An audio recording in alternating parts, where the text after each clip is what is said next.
Now, once we start using the whole application as a whole, we need to understand certain key things which are essentially required while handling of the application. In this video, we will be seeing the same, which are as the features of the background of the software, the units used, the planes, the origin, and the view toolbar which we are using, which helps us to get different views, and basically how they are used in the overall interface. By understanding these points, we will understand how they can be changed, as we will be using the software as a whole, since the points are used at every instant of usage of application. So understanding their importance and their functioning will play a key role for main application based used while designing. So proceeding out with the first part in this video, that will be regarding the units. Now units are something which are an essential thing for operating any design application or just doing any kind of a design function. Without units you mainly can't describe any kind of a design you want to create. So units mainly are classified into many different types based upon international conventions, as we know.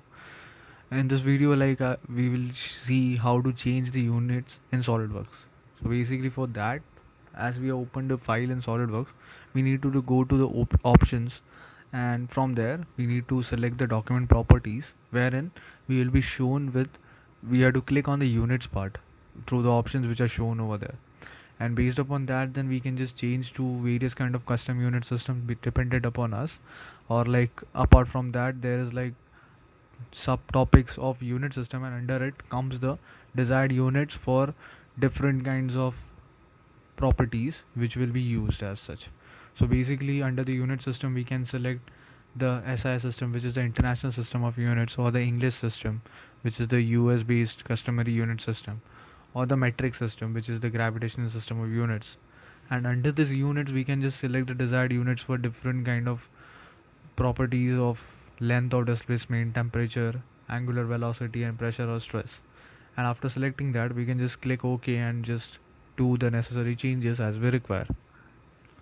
Apart from the units, SolidWorks also needs to be having certain kind of default settings for the background appearance of the overall software. Now if we go to the tools and options part where we are there, and under that if we just go to system options, we can click on colors, and we will notice that use document scene background is checked and recommended.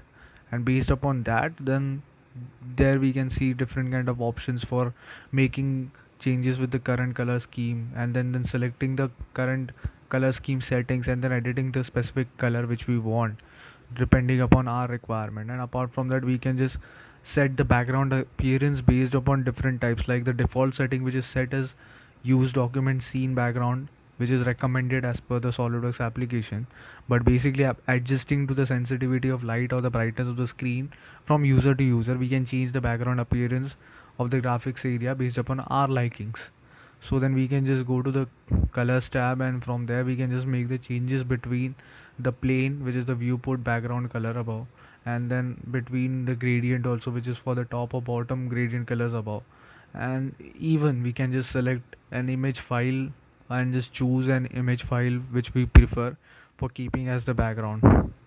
And like after making this selection, we can just set the colors by clicking the edit button, and then from the palette we can just select the required color shade which we'll be preferring for using it.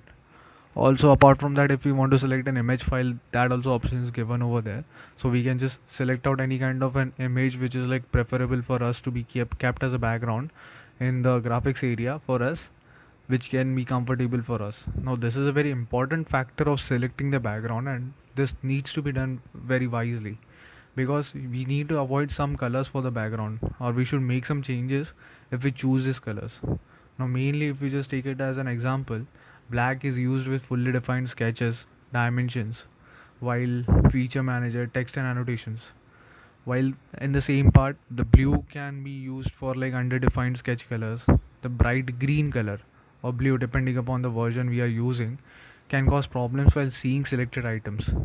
Apart from that, bright red, and it's like a terrible color to like see the whole day.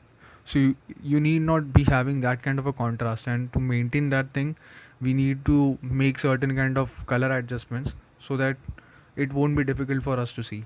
So we can use a gradient background which enables us to pick colors where items are always visible on one half of the screen or the other, and then basically then adjusting that. Because and also on the same part we cannot also use the software if we are like going to stare at the screen for the whole day, if we are like a continuous user of the software on a daily basis.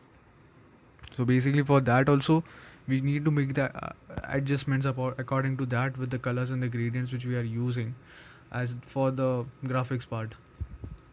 And based upon that, even the images which we are selecting now, those images can be preferred based upon our choices which are comfortable to us. And it must be also be kept and aware that document scene backgrounds are document specific, and it can even override the system options. So basically we need to be properly choosy when selecting the image which we are selecting for the specific purpose of adjusting the background.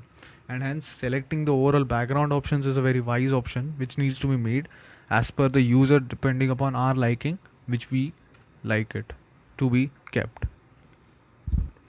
Now the next one, the most important part with any kind of design when we start, is the origin. Now the model origin in SolidWorks appears in blue and it represents the 0, 0, 0 coordinate of the model. And like whenever a sketch is active, a sketch origin appears in red and it represents the coordinate of the sketch. Now the dimensions and relations can be added to the model origin depending upon the requirements of the design.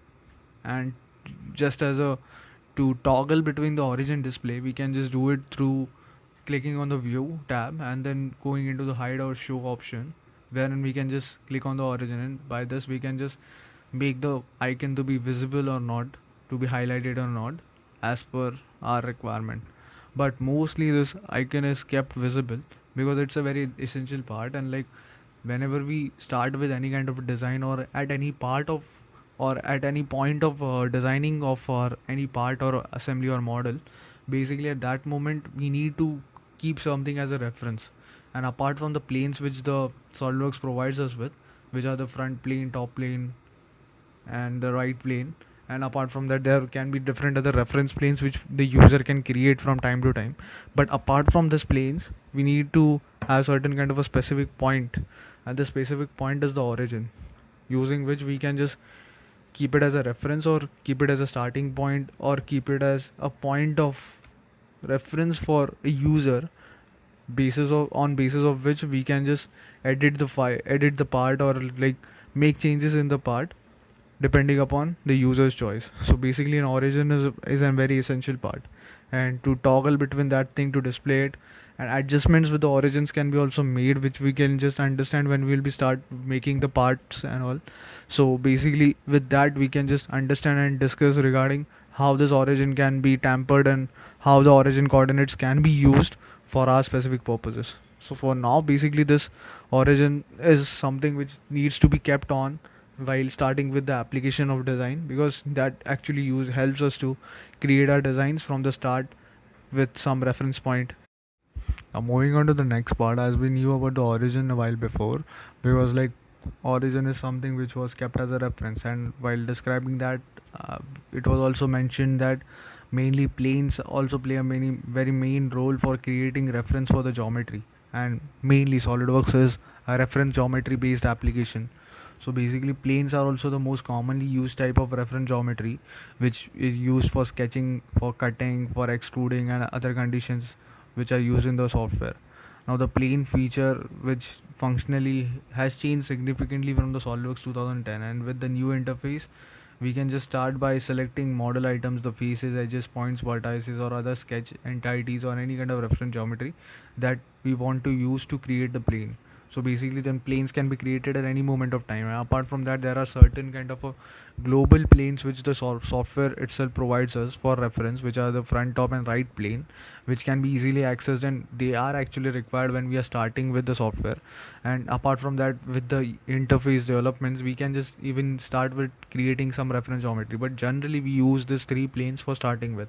And then later on, as the requirements come up, we just create out certain kind of reference geometry. And it is important to create the reference geometry planes, geometric planes, because it makes the work quite more easier, and then referencing with just three planes is a very finite task. So basically we need certain kind of more amount of references to be created, and that can be done with addition of additional planes, which can be used for variety of purposes and applications while designing any of the parts in the modeling of the experiments we are doing with our designs, with our concepts, etc.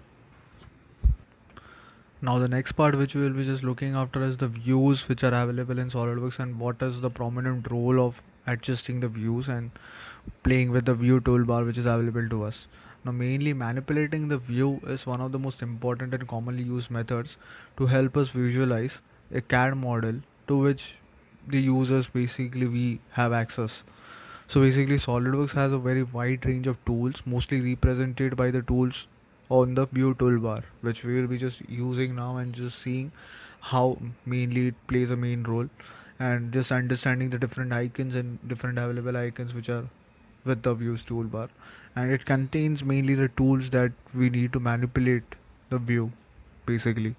To customize our own view toolbar, we must just use choosing through the tools tab, customize from the menu, and then select the commands tab. Then on clicking the views toolbar and either dragging items from the customized dialog box to the view toolbar, or to add them from the view toolbar into the empty graphics area to remove them. You can use these tools with part and assembly models, but not actually drawings. Now we'll just understand how to mainly use the view tools. Now the tools in the section which the view toolbar has will help us to view the parts in the assemblies in different manners which are like comfortable for us, or in the different parts which are described over here. The first one is the zoom to fit, which actually resizes the graphics window to include everything that is shown in the model, or like whatever things you created in the graphics area and might have dispersed here and there as and when you are just using and zooming out to different kind of sections, or just locating out to different kind of sections, the parts might get dispersed over here and there. So basically zoom to fit resizes the graphics window including everything, and this thing can be just done by pressing the F key as a whole, or like by double clicking the mouse button. And then the next one is the zoom to area, when you can just drag the diagonal of a rectangle in the display area, this display resizes to fit into it. And it is mainly a function to just to get to a certain section or the area of the graphics area where you want to reach for the part. The next one is zoom in and out, which can be just done by scrolling your cursor, and this thing can be just moving the mouse up or down.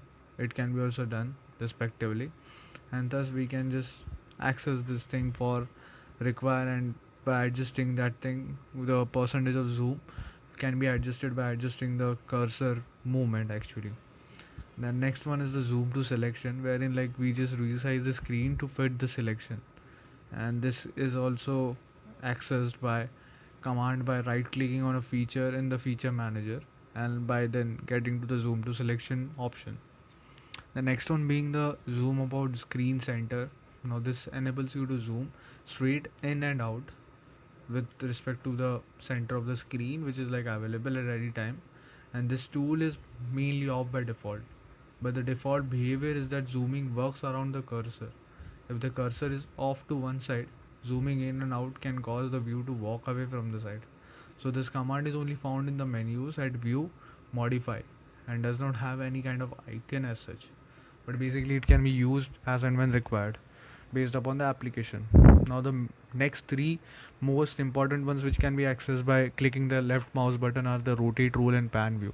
Now rotate view, it just helps you to orbit at any instant, at any point on the graphics area about the axis which gets created based upon an imaginary axis, when you just click on the rotate at any point in the graphics area, and it just rotates across that orbit. Now the next one is a roll view, wherein just you can just spin the view on the plane of the screen, which is like available at any time.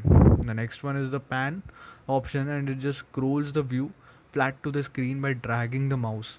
You can also access this command by holding down the control key and then dragging the mouse button without using the toolbar icon, or with just control and arrow button namely like left, right, up and down buttons which are available on the keyboard.